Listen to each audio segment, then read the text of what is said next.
Hi, everybody. It's Susan here again. This time we're going to look at the Mars-Uranus conjunction that's coming up. It's the last time that we're going to have this in Taurus. And we've had quite an upsetting 6 years, I guess, with Uranus having been in Taurus since the beginning of sort of May, late April, early May of 2018. It dipped back in 2019 and back again permanently in spring of 2019. No, I guess late 18, it dipped back into Aries and then permanently. Since 2019, it's been in Taurus, and that has seen a lot of upset around the economy and around food supplies and issues around food and security of all kinds, banking, finance, the usual Taurian things.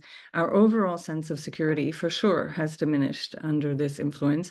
And as many of you will remember, the last time we had Uranus in Taurus was in the 1930s, and that was the rise of right-wing fascism. That was the rise of the issues around the economy that had arisen from the market crash of 1929, and then how that was dealt with afterwards. So there's some similarities and some very big differences as well. So it's always interesting to just put a placeholder on the similarities and observe how they're coming up, but it'll never be exactly the same kind of things. But it's very interesting to look at how things come through cyclically, especially when there are these bigger cycles. And I'm calling it a big cycle. It's a regular cycle every 2 years. But because we're coming to the end of this Mars-Uranus conjunction in Taurus, we are really in a final phase of what this represents. And now Mars and Uranus, when they come together, it's pretty unexpected. It's often violent. It can be something that's can also be extremely productive. It can be like a breakthrough in something that's been stuck for some length of time,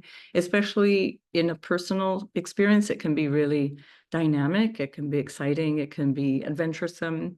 On a collective level, often much less so. So on a collective level, these things tend not to be so easy. And of course, if we go back 2 years, we see that there was quite a big let's say, a rise in conflict around the world, starting particularly strongly in the spring and summer of 2022, which, of course, we're in the thick of at this moment. But I wanted to have a look at this chart, and then I want to call back a couple of events that are similar. Again, just this is about repeating cycles, but not exactly. And so we're looking here at, we'll first look at today's, not today's, this year's chart, the 15th of July. And that's happening at 26 degrees and 19 minutes of Taurus. So look for where Taurus is in your chart. I'm not going to do sign by sign for this. So those of you who only watch that, you can safely click away right now. For those of you who are interested in the cycles and in astrology and in the world around you, this might be of interest to you. So do stick around. And by the way, as you stick around, and you're very welcome to subscribe. That would be most welcome for me, as it helps me to grow my channel. And I'm not monetizing my channel, so I do tend to get a little bit stuck at the bottom of the listings. And so the more you interact with my channel, the more YouTube thinks that you're interested. So if you would like, subscribe, and do the usual things, this would help me immensely.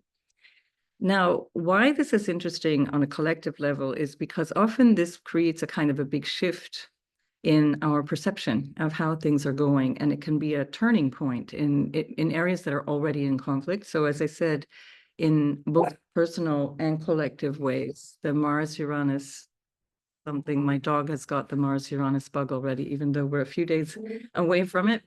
But there can be something that's coming up in a way that unwraps something that has been an ongoing conflict. And alternatively, it can be something that creates a conflict in something that was otherwise fine. And so this is definitely an opportunity, as well as something to just keep your eyes open for, because it may be something that actually requires a little bit of your caution. And then again, depends on where it is in your natal chart. Look for Taurus and look for 26 degrees and 19 minutes of Taurus, and especially look for anything within 2 or 3 degrees of that, meaning that it could be from 23 degrees to 29 degrees of Taurus. Something new, something exciting, something adventurous, but also potentially something chaotic, a little bit risky, impulsive. And of course, not everybody is born this way, so this is not going to affect everybody the same way. Some people are extremely cautious, so you won't expect that everything suddenly becomes chaotic and risky in your life overnight. But if you do have that kind of signature where you tend to be impulsive, and you tend, especially if you're ruled by Mars, and if Uranus is very strongly placed in your chart as well, and this could be something that you need to pay attention to, or if the people around you are influenced in that way. But on a collective level, it's very interesting to notice that the issues around wars and conflicts, of course, everything that Venus represents around that too, money and security, issues around trust and diplomacy of some kind are also at play here, especially as we have the South Node in Libra, also ruled by Venus. Venus herself is, in this particular chart, in the 10th house, ruled by the Sun, which is 12 houses from Venus. And so she's also not necessarily getting the support. It's more clandestine support. And then on top of that, we've got the moon on the ascendant, moon ruled by Mars, in soon to be in opposition to this Mars. And so there can be some collective issue that might trigger upset or violence or discord of some kind, or action and a need for action, a need for something to change in a dramatic way. So it's not all necessarily negative. It can really unstick situations that feel sticky, that feel like there's just this inertia that's building. And so the release of the inertia can feel a bit chaotic, but the chaos is actually what allows us to move into change. It's necessary because somehow as humans, we never seem to be able to change without something upsetting the apple cart. So again, depends on where you stand on the areas of change or no change. Now, we know that Taurus is a fixed sign, and where Venus is ruling that Taurus is also a fixed sign. And we also have a moon in a fixed sign. So we've also got Mercury on the midheaven here, another fixed indicator, and we've got Pluto in opposition to Venus in a fixed sign. So there is going to be something that will shift, something that has been feeling stuck. And again, that will perhaps relate to you, your personal life, where Taurus is for you, and also collectively, how things need to be flipped. A script has to be flipped, or the situation has to be unstuck, or the situation has to somehow end in some peak excess or peak forcing of a situation that allows it to shift. Now, this can also come through different ways in terms of that coming from the outside in or from the hierarchy down, etc. So it can be from the people up, from the hierarchy down. There's different ways that this can appear depending on where you are in the world as well, what is going on socially where you are. It's pretty safe to say that we're all in a bit of a pickle as we are going through these turbulent times, especially as we're going through 2024, which is a big transition period, preparing for bigger shifts to come in 2025 and 6. We also have Chiron in a really strong square to the Sun. And because the Sun is also ruling Venus, which is ruling this conjunction, we know that there's some real element here, and Chiron itself is being ruled by Mars. We know that there's an element here of tension in relationships in terms of our sense of identity or purpose, or perhaps if it's on an individual level, this may have something to do with either a male figure or a leader figure or a boss, for example, or an important male, or an important aspect of what you identify as your career or purpose, for example, in life. On a collective level, of course, the Sun always represents the leaders, the rulers, and so this is part of this story. And Venus, of course, representing values in the sign of the rulers, in the sign of the Lion King. And with Mercury on the midheaven, we're calling in something that is about communications and exchanges of all kinds, ideas or financial exchanges as well. Mercury in Leo can have fixed ideas about things. Mercury in Leo can be flamboyant and creative, a great storyteller, usually fantastic sense of humor. And so that can also be a part of this. And when I show you the other things that I want to relate to this conjunction, you might understand a little bit better where I'm going with this. So there is some kind of a tension here with Venus in a square to the midheaven. So she's ruling the descendant, squaring the midheaven, and it's a tension. It's something that is creating a need for adjustment. It's a need for being paid attention to, especially with a highly placed 10th house Venus in Leo, and Venus is opposite Pluto. So something needs to be changed in terms of leadership or values, or the way that somebody is seen, or our values are seen, or the markets, for example, are seen, or issues of social contracts, or even if we could use Venus, for example, as the placeholder of diplomacy, issues of diplomacy. She's ruling the South Node in Libra in the 12th house.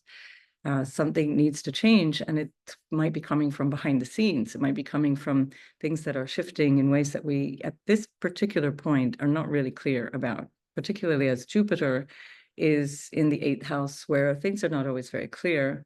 And Saturn is being ruled by Jupiter in a retrograde, and Neptune is also retrograde in a Jupiter-ruled sign Pisces.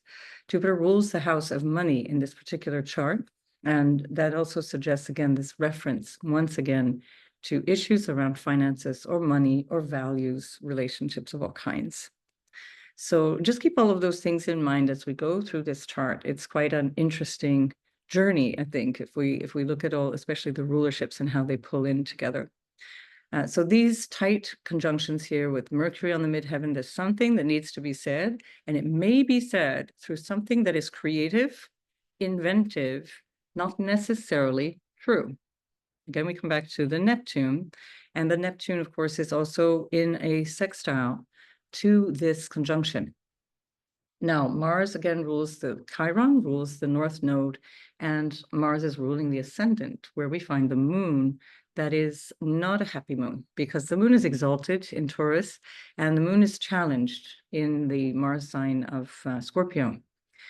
So there's a tension there built in. There's a lot of tension in this chart inherently.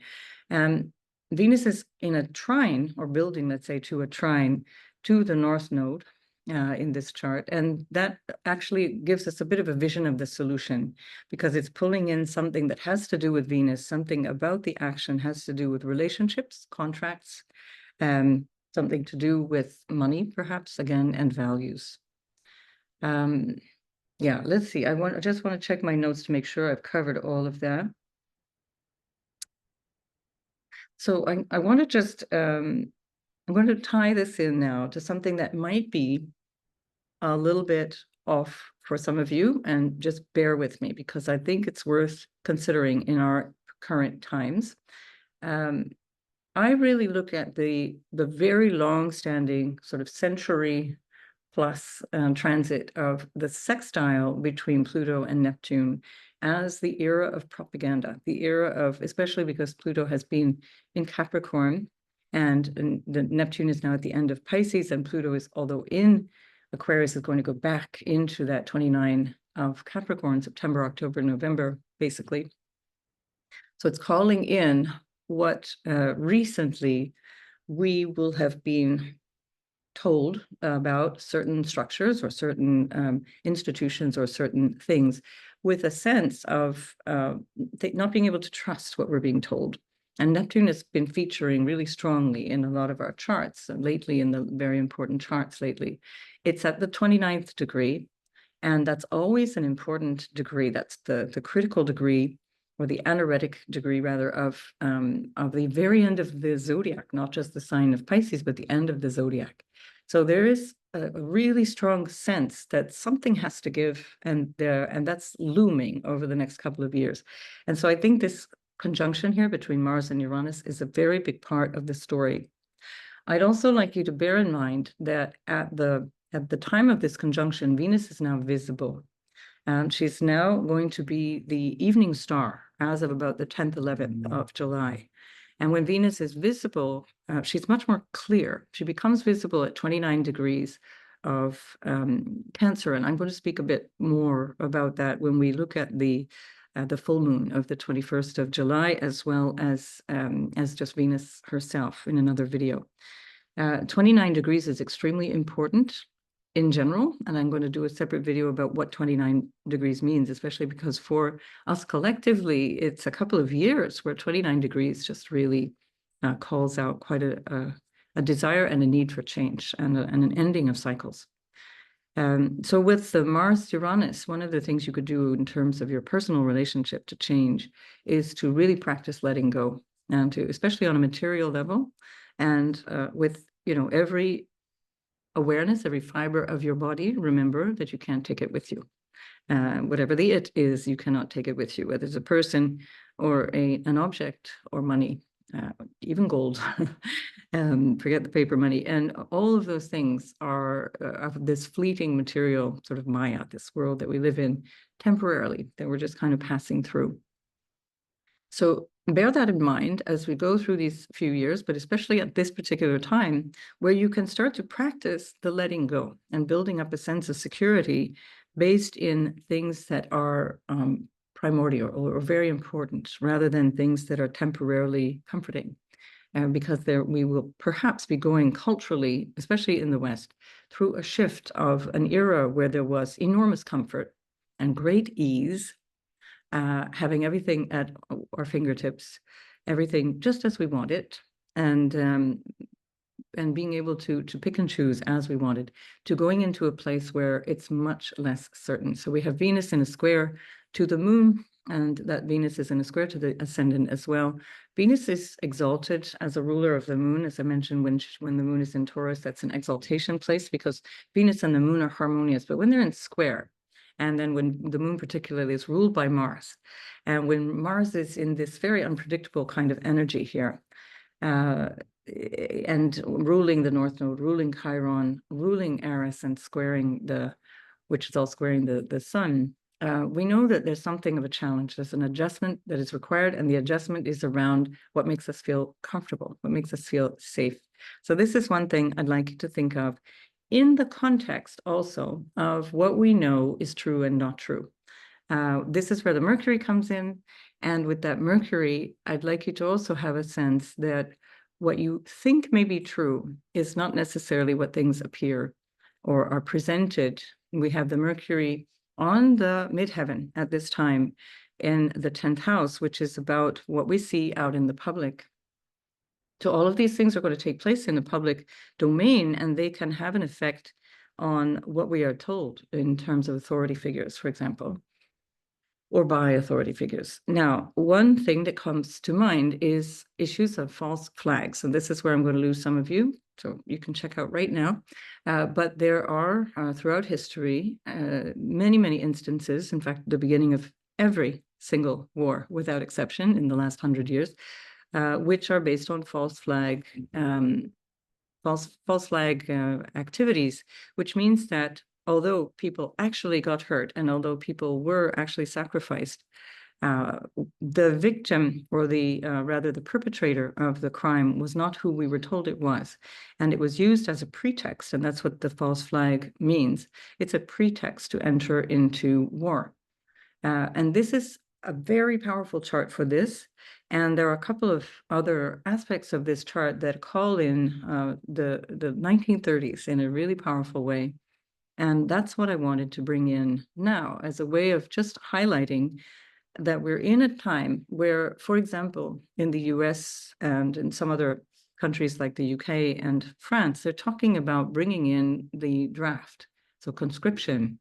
And this conscription is becoming necessary because people are not signing up to join the military as they used to. There's a very tiny percentage of people actually participating or registering for the military. And on top of that, many of the people who do are actually unfit physically or even potentially mentally for fighting, which is a drama for those who want to engage in perpetual war. And so I suspect that part of this conjunction is going to be about announcements or some awareness of conscription and the effects of conscription. And that may be through an event that may be about either an outer or an inner threat. And that outer or inner threat will be something that feels destabilizing, that is creating a lot of insecurity, a lot of confusion, which is an important part of the false flag propaganda. and fear. So the fear is always there, fear of the things, the nice things being taken away. We've got Venus in opposition to Pluto, Pluto in a square to the ascendant, Venus squaring the ascendant, and of course Venus coming to, or having just squared the moon. So a lot of this is on my mind lately because there are indications that we've already had the US creating legislation for conscription, and there are a lot of indications that things are heating up in such a way that, based on fear, based on a need to defend one's country. Remember, the moon is also the people, and of course Venus is our stuff and the things that we like. Fourth house, where Pluto is the homeland and homeland security. Those needs are going to be called in, and I suspect that this could be the time, perhaps not exactly on the day, but sometimes it's quite literal, especially with that Mercury on the midheaven, where these kinds of things are going to happen. So I wanted to show you in one way how this shows up. We're going to call in the US chart, because this is where we're finding, we'll put US in the center. So the middle chart here is the United States, what's known as the Sibley chart, which is the signing of the Declaration of Independence. I find this chart really works very powerfully when there are issues of conflict, when there's issues of major crisis. And for example, September 11th, 2001, we had Pluto right on the ascendant, which is a very strong signature for a change of everything, basically a change of everything through the ascendant. So here we have a chart that is also reflecting quite a lot of intrigue and change.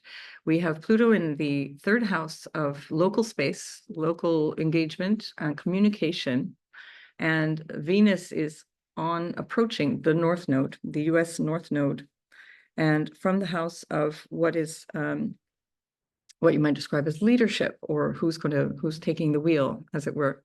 And we have Mercury again on the midheaven in that ninth house, which is also in the broad sextile to the Saturn of the US chart, which has just been transited by the South Node. So we see that there's a change in terms of who's got the wheel, who's got their hands on the wheel. This is the House of Congress, it's the House of Legislation, and we're seeing a change in those things, a change in the status quo, let's say, South Node on Saturn. And that would be, again, with reference to this change in terms of conscription and the draft, which has not been used since the Vietnam War. So here we have Uranus and Mars in the sixth house. And the sixth house is where we find the army and people who would, say, join the police force or join firefighters unions, or rather become firefighters, etc. And we have that conjunction there in a really tight square to the US moon. And the United States, of course, the moon represents the people. The third house in general in a mundane chart represents borders and boundaries. The fourth house is the homeland, and there we find Saturn and Neptune. It's a bit not very clear, right? We've got Neptune here on the IC, the US IC, which is ruled by that Mars, and we've got Neptune, of course, by extension, in opposition to that midheaven. And Neptune is, of course, all about not being able to see terribly clearly what is going on. So with this Chiron return that the US is in alongside the Pluto return, there's a lot of pain and suffering around these questions of community and around these questions of connection or communication in general, and who we can trust. Issues of what feels like it is important for the people. What do the people find important?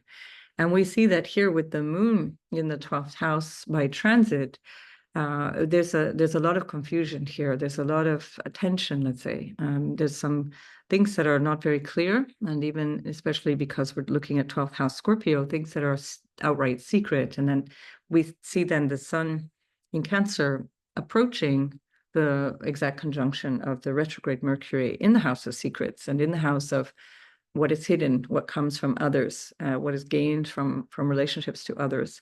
We have Jupiter, which rules the US ascendant, very importantly in opposition to that ascendant. So it will be within a day or two building to an exact opposition, perhaps 3 days.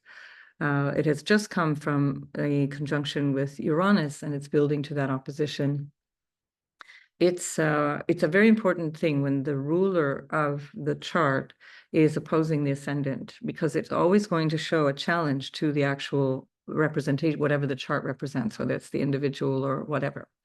And since Venus is also on the North Node, we also, of course, we have by extension, we have the rulership of the 6th house with Venus on the North Node going in this new direction. There's something really significant that's going to be happening around this conjunction.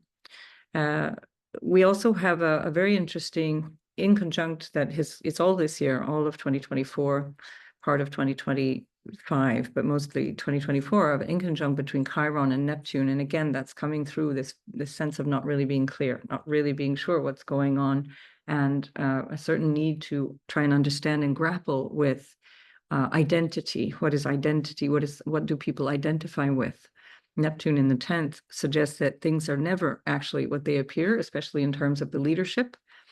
And the leadership itself is deeply challenged at this time in so many ways, in literally every way. And then the South Node, North Node axis by transit has also been in a square to the sun, the US sun, and it's building up to a square with the Jupiter and then Venus. And that will be very strong in August, September, October through basically December. And again, that's representing issues of law and money and agency. But of course, in Cancer always represents the issues of house and home and emotional security, and also national pride, issues of national pride. Things are changing in a dramatic way here. Venus on the North Node, ruling the South Node. Mars with a very erratic Uranus, changing something quite dramatic in terms of the everyday obligations of, we're going to just as a short form call it the military. This is also with that trine to the natal Pluto very strongly going to be transforming the United States. Again, that's part of the whole message of 2024 and again 2025. With that trine, anybody who's going through that currently with the Neptune, rather the Uranus trine to Pluto, you will know that your life just feels like nothing works any longer. Nothing is the same. You're ready for big change. You're ready for something to look really different. And it's made even more intense because that's also squaring the moon in the US chart. So that's the people who are under this pressure for immense change. I want to move on now to another chart, which is actually, in fact, I'll just pull it back to one chart here. And this chart is a little bit different now. I'm going to call in an event that happened in October of 1938. Now, Uranus was also in Taurus at that time. So remember the 30s, that Uranus in Taurus was the field of preparation for this economic turmoil and political turmoil and insecurity around stuff, possessions, values, which led to the Second World War. And at this particular moment, we have the 30th of October, 1938 at 8 p.m. in New York City. Orson Welles read on public radio the story of the War of the Worlds, which was written by H.G. Wells, which is not spelled the same and no relation, therefore, so it just sounds the same.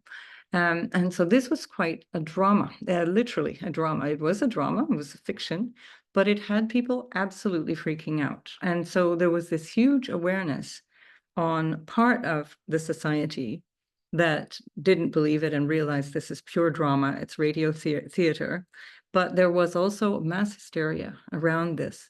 And why that's important is because, first of all, some of those people who ex post facto may have said that they didn't believe it, probably at some point did, or at least doubted it. But otherwise, nonetheless, there was a huge amount of disruption and even anger around this event because it provoked a great sense of fear. But what it also did was it provoked an immense awareness amongst the leadership of the power of propaganda and the power of causing fear and what people would do, how irrational people could be when something made them afraid. And then I want to come back to this Uranus and Mars conjunction, where we may be presented with some stories or some events that appear to be extremely life-threatening or threatening in terms of our possessions and land and country, et cetera. So be very discerning around this time. I'm going to just show you how this panned out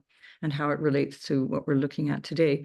So here we have an ascendant in Cancer. So already we know this has to do with country, homeland, safety, and security. That's the meaning there of this axis between the ascendant and in Cancer and the descendant in Capricorn. The ascendant is ruled by the moon in the 8th house.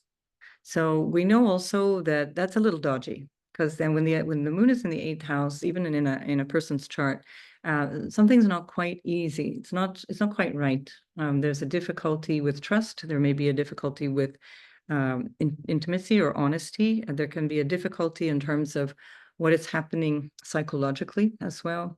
It's an inconjunct or a quincunx from the ascendant. It's not an easy aspect, and the 8th house is never an easy house, the house of secrets. And that moon is in turn ruled by Saturn.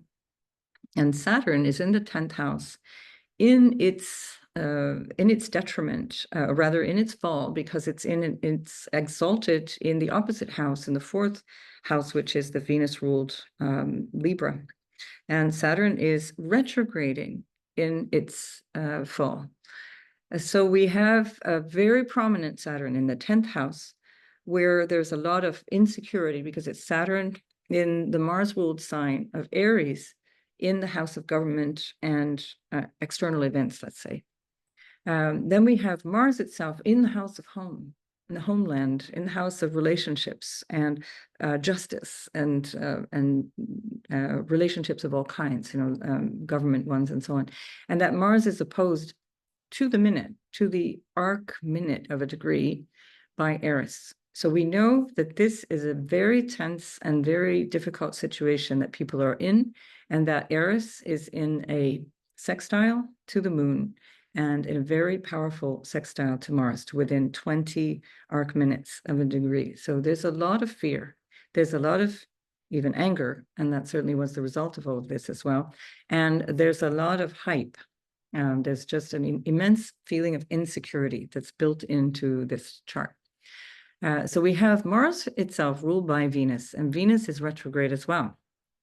Venus is also in a fire sign where there's a lot of impulse. Now, Mars is not able to act in a way that is very clear. It's not very coherent in Aries, simply because, and that doesn't mean if you have Mars in Libra that you can't act coherently. It just means that there's a lot of worry and thought around what is happening in terms of relationships, in terms of others, where Mars tends to want to be direct and just get it done, just do the thing now. And so when it's ruled by Venus, and in a sextile by Venus, we also see that Mars is actually not going to be able to act rationally. It's not able to act in a way that is super easy. Now, again, we have a Mars that is ruled by Venus in this 15th of July conjunction. That is, again, in the sign of Taurus, which is where we still, in this old event in 1938, we find Uranus again at the South Node. Opposite that, we see a Mars-ruled North Node and Mercury, where we also find the Sun. And so Mars ruling the Sun in the 5th house, which again, if we look at this in retrospect, it's like, oh yeah, it was a play. This was a theater, this pure theater. And it has a lot of signatures of that performance, the theater. The 5th house is all about that. The 11th house is the audience and how it's being received. Well, we can see it's not being received well because Venus is not in great dignity. She's not in a comfortable place at all. And the Jupiter that is ruling Venus is in the 8th house of deception and lies and issues that are not clear, fear, crisis. And that Jupiter is also ruled by Saturn, which is ruled by Mars, which is ruled by Venus. So we see all this tying in. It's not an easy chart at all. We also see Venus in a strong trine to Pluto, and Pluto itself in a trine to Eris and in a sextile to Mars. So we see a lot of activity here that is struggle and strife. Pluto itself is ruled by the Sun that is also squaring it.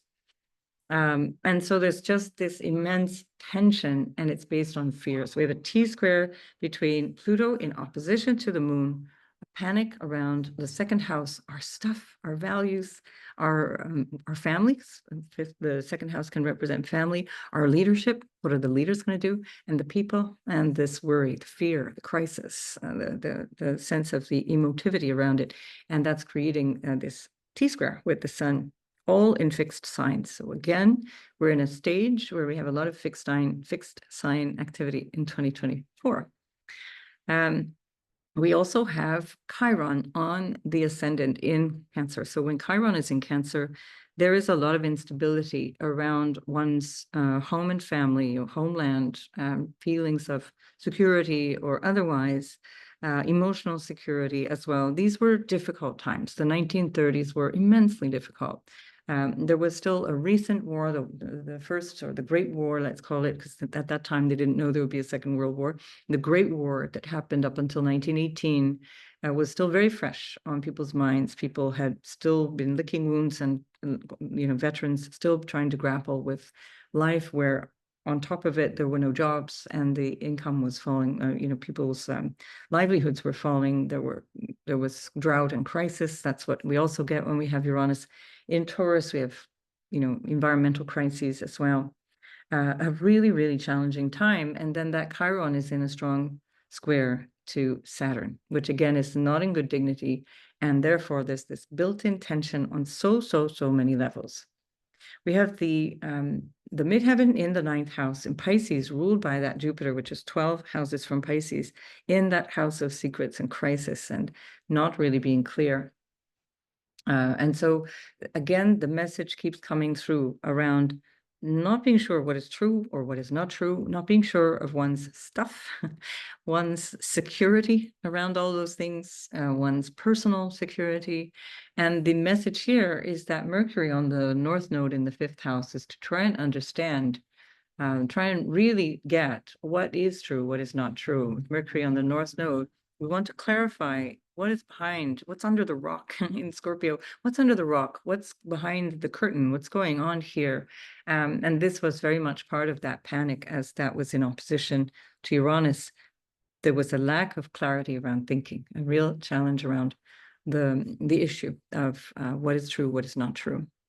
Now here we have the Mars-Uranus conjunction, and this is how that our current chart of Mars-Uranus conjunct on the 15th of July rather, in 2024, is affecting the War of the Worlds chart, where we saw how that led to panic and fear based on what people were already worried about. This is the important thing. People wouldn't have been afraid if they weren't already told to be afraid of some vague enemy. In those days, it was all about communism. It was all about in that case, it was the Germans, the Japanese. There was a bunch of enemies that are always necessary to create fear and panic, and we're living through that now. We're very much living through that right now.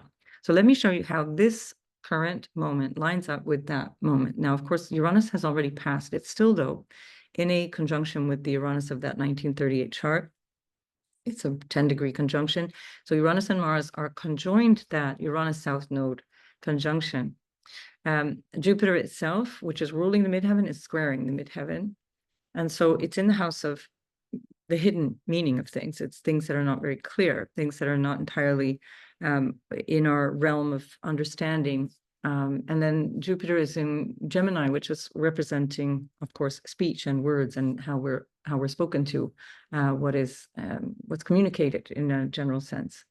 We also have then Mercury, which is ruling that on our midheaven currently in the 2nd house of values and possessions and money and financial security, and Venus herself having just crossed the Pluto of that, which is again almost exactly in opposition. So the Pluto opposition is happening for this event, and it just so happens that Pluto is conjunct the moon of this War of the Worlds radio, and Venus is opposite the moon, very tightly opposite the moon, which is almost 4 degrees of Aquarius, and she is at 447 of Leo.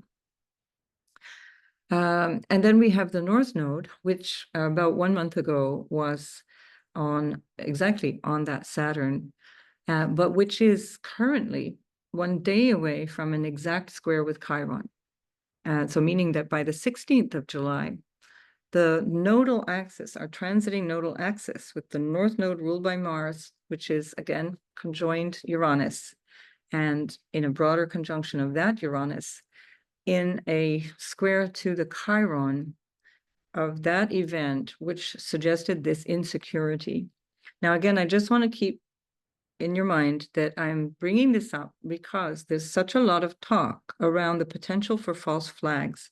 And those false flags can be around this event of this kind of Uranus-Mars conjunction, which has to do with a story of invasion by something that is not indigenous or endogenous to our experience. In the case of the War of the Worlds, it was an alien invasion. They were Martians who were invading. That has been repeated as a theme through film as well. But on the radio, of course, it left everything to the imagination. And people were only discovering things around, outer space and planets and having this vision of interplanetary travel, which was based on the science fiction of H.G. Wells. And that story, the original story, War of the Worlds, came from 1898. When it was published. So this was very much in the zeitgeist of the moment, this futuristic thing about what is possible. And we're not only just having to worry about other nations, but other people or other dimensions or other things that are alien. And alien is a very important word, especially in the American vocabulary. The US, as far as I know, is the only country that will call foreigners, people who migrate or emigrate to the US, aliens. And it's a very important thing to keep in mind psychologically. It's a powerful word. There's no other culture that describes foreigners as aliens, even, of course, maybe informally, but not formally. Correct me if I'm wrong and put that in the comments if that's not true for your country. But there's a very specific language, which is very othering in today's language and creates an inherent sense of separation and fear. And so here we have the alien invasion of the War of the Worlds that is reflecting very strongly on our current moment. We also have Neptune, our current Neptune at 29 of Pisces, the end of the zodiac, the end of Pisces, the end of the zodiac, which is in a square to the ascendant of that War of the Worlds.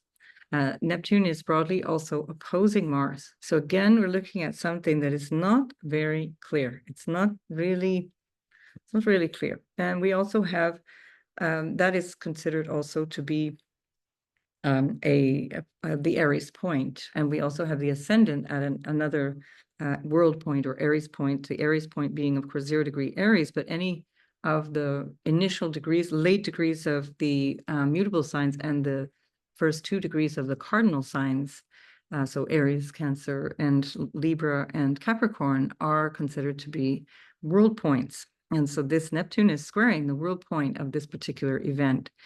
Now, Orson Welles was tracked as a subversive after this point. He was absolutely raked over the coals for doing it because people were freaking out. It did embarrass some people who did freak out and then were embarrassed that they actually bought into it. But it also angered people because people are angry when they're afraid. And I want to, again, remind you that we are being told again and again and again to be afraid. We must be very afraid. And this notion of fear and being afraid all the time erodes our judgment. And there we have Saturn in retrograde in Pisces, ruled by Jupiter, which is in the 12th house, again, of things that are far away, mysterious, alien, other worldly, from different lands, foreign places, far away places, 9th and 12th. And that Saturn is in a trine exactly to the Mercury on the north node of this event of the War of the Worlds event that saw people freaking out because they thought they were legitimately in danger of alien invasion. And this went around the world. It was not just in the United States, but this went around the world because there was such a fear and such a panic around it.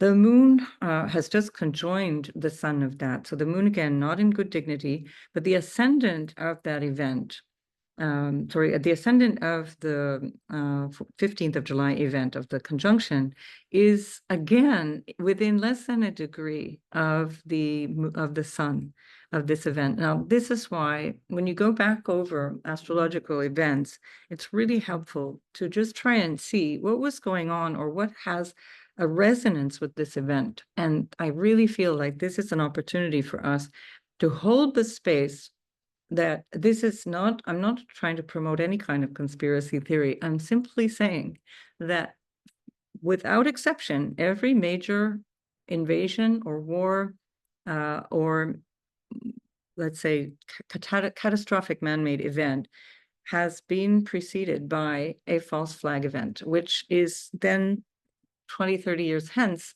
exposed. For those who already knew that these things were false flag, of course, those people are the tinfoil hat people who are whatever, Putin apologists or whatever the thing is at that time, the conspiracy theorists, which is, of course, the CIA invented term for people who actually are pointing to quite literal conspiracies. So because this is in the USA House of Health, I forgot to mention as well, let's pull that back up, that of course that's not just about conscription and about the army and the military in general, police forces and so on, and dealing with frontiers, dealing with borders, dealing with aliens and invasions of some kind, but it's also in the House of Health and healthcare, hospitals, crises around health. And we've also been told again and again and again that there will be a new pandemic, that is something that is, we have to expect it. We just have to live in this fear that at any moment we are going to be under attack by some who knows what. And this has been planted as a seed in people's psyche. Now, remember, again, this is in the conjunction is in a sextile to a retrograde Mercury where the sun is in the United States chart, and it's also in a trine to Neptune, where we're not seeing things clearly, actions are not clear, intentions are not clear, and it's in a trine again to Pluto during the Pluto return, US Pluto return, and again during the Chiron return of the US. So all of that to say that we really need to hold a space for things that are not really in our maybe in our consciousness yet. So there can be something that is new, inventive, creative, that is designed to provoke fear and instability, that will be used as a way to control or militarize, whether it be the United States or other countries. It can, of course, apply to other countries. I don't have time to go through the litany of other potential countries. But again, I want to just point that out. And then on a personal level, not my person, but on the personal level of Orson Welles, who was the man who actually read this out, he got in so much trouble. And I just wanted, for the point of view of astrology, and those of you who love learning astrology, I just wanted to point out how this thing affected his life. So we're going to put Orson in the middle and the event on the outside of the chart. And it's just really uncanny. Now, this thing, he was 23 years old at the time of this event. He hadn't even had a Saturn return yet. And this thing absolutely made him famous. And one of the things that it made him famous for was having a reputation of somebody who was a bit of a trickster. Now, Mercury, of course, is the trickster. And we have Mercury in a conjunction to his sun in the 12th house. And that Mercury had been conjoined by Uranus, or was approaching a conjunction by Uranus, Uranus itself coming back to the conjunction with the sun, and at this conjunction of the south node in opposition to the north node, where we find Mercury in opposition to his natal Mercury. All of this in the 6th house of everyday experience and work, him doing his job, let's say, but also conflict and tension and difficulties with others, challenges in relationship. We find Venus in retrograde in the house of relationship, and Venus herself is also ruled by Jupiter. And in his natal chart, we find Jupiter in Pisces in its own sign in the 10th house. And it's alongside Chiron, and that Jupiter is also in a sextile to Mercury, Chiron also in a sextile to Mercury, and we find also that there's this tie-in between the Chiron and Jupiter in the 10th house and the damaged reputation. Chiron in Pisces always has this quality of not feeling like one fits in. So it's interesting that the issue of aliens was the thing that made him famous, because 10th house is also your reputation. And so Chiron in Pisces is like, I don't fit in. I don't fit into society. I don't fit into what the hierarchy says I should be or who I should be. I don't belong here. And interestingly, whenever we have, for example, the sun in Taurus and an ascendant in Gemini, we're going to find that the person's parents and throughout their own experience of life were not entirely able to get along, that there was a challenge. And we see that very clearly in his chart, because we have the moon conjoining Uranus and the North Node in a square to the sun and Mercury. So Mercury being the chart ruler, very important for Orson Welles. So we see that there's like 1 foot in reality, 1 foot in unreality, or wanting to drift off, wanting to go away. The ruler in the 12th house, got to get out of here. Let me out of here. I don't want to be here. So that was one of the parents did not want to be in that relationship. And so escapism is a solution. It's literally a solution. So in his case, he did it to great effect, with a very strong Jupiter in its ruler sign of rulership in the 10th house. So he was able to succeed at this in a way that brought him notoriety at the very least, and a lot of money to a certain extent, although he also had some challenges, which is another thing, money challenges with this combination. And then, of course, that Jupiter Chiron is also in a square to the ascendant. So we do see that there's some bittersweet quality to this influence. Now, Chiron is also, and Jupiter too, opposed at that time by Neptune. And Neptune is also in a very strong square to the ascendant. So again, people not really being clear. What is he saying? What is he doing? Neptune is also in conjunct the North Node. And so there's a lack of clarity there as well. Neptune is, of course, in a trine to his Mercury. And really, that is one of the strongest indicators that it was all an illusion. It was not what people thought it was. And in terms of him as well, that what was going on was a work of fiction. He was with Mars in the 5th house, ruled by Venus in the 11th, where we also find a strong Mars, and on the day ruled by Venus, coming to a trine to that natal Venus, or rather moving away from, I guess, a trine because it's retrograding in the 7th house. We see a sextile between that Venus and Mars, and then Mars in approaching an opposition to both Venus and Mars, where we find the house of expression, the 5th house of acting and expression. It's in a square to Pluto. So this particular situation, and Pluto was the ascendant at that time. The ascendant was on his natal Pluto, so really massive impact. Personally, it took him to astronomical heights, and he became an absolutely famous and great